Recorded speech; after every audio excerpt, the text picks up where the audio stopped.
L'objectif, c'est d'élaborer le plan d'action opérationnel de la stratégie nationale de lutte contre la migration irrégulière. La stratégie nationale a été validée, élaborée et validée en juillet 2023. Et c'est une stratégie qui est composée de 5 axes. Donc la prévention, la répression, la gestion des frontières, notamment la surveillance, la protection des migrants, mais aussi, en cinquième lieu, le retour et la réintégration des migrants. Et cette stratégie a été arrimée à la vision Sénégal 2050 lors du mois passé. Et il s'agira aujourd'hui et demain d'arrimer le plan d'action opérationnel qui est adossé à la stratégie nationale. Comme vous le savez, ce plan d'action va regrouper toutes les actions qui devront être menées au cours des 5 prochaines années. Voilà, c'est ça que nous allons faire aujourd'hui. Le plan d'action qui avait été élaboré et validé est un plan d'action triennal. Donc maintenant, on va, conformément à la vision Sénégal 2050, passer d'un plan triennal à un plan quinquennal. Et c'est ça que nous allons élaborer aujourd'hui pour pouvoir continuer à dérouler les actions dans le cadre de la stratégie nationale.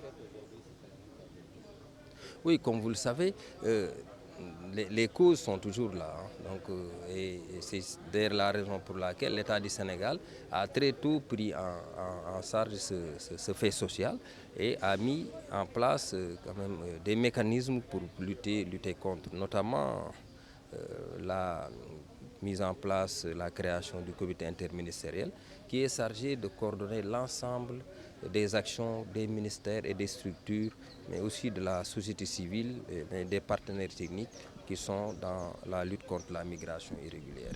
Et la vision, c'est de pouvoir réduire drastiquement ce phénomène à l'horizon peut-être 2035, c'est-à-dire dans une dizaine d'années. Vous le savez, c'est un fait qui a commencé il y a plus de 20 ans. Donc ce n'est pas par un coup de baguette magique en une seule année ou bien en quelques mois qu'on parviendra à stopper ce phénomène.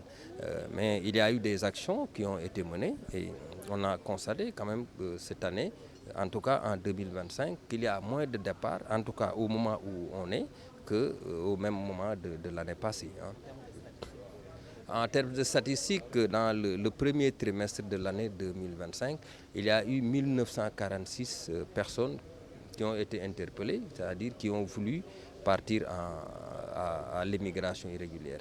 Mais ce qu'on a noté, parmi ces 1900, il y a eu 1000 et quelques qui sont des étrangers. C'est-à-dire qu'il y a plus d'étrangers que de Sénégalais qui sont venus au Sénégal pour partir.